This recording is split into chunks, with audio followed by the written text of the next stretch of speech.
తెలంగాణ రాష్ట్రంలో ఉండే దాదాపుగా 70 లక్షల మంది రైతులకు కొడంగల్ శాసనసభ నియోజకవర్గం చంద్రవంచ నుంచి ఈరోజు ఆ కార్యక్రమాన్ని ప్రారంభించుకున్నాం. ఈరోజు జనవరి 26 బ్యాంకులకు హాలిడే ఉన్నది.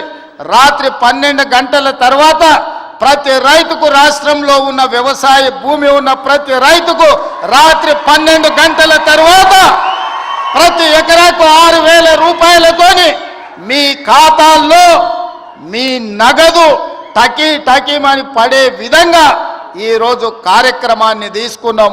ఇంత గొప్ప కార్యక్రమం, ఈ రాష్ట్రంలో ఉండే లక్షలాది మంది రైతాంగ కుటుంబాలను ఆదుకోవాలన్న కార్యక్రమం ఇవాళ కొడంగల్ శాసనసభ నియోజకవర్గం చంద్రవంచ గ్రామం నుంచి ప్రారంభించుకోవడం మనందరికీ సంతోషం.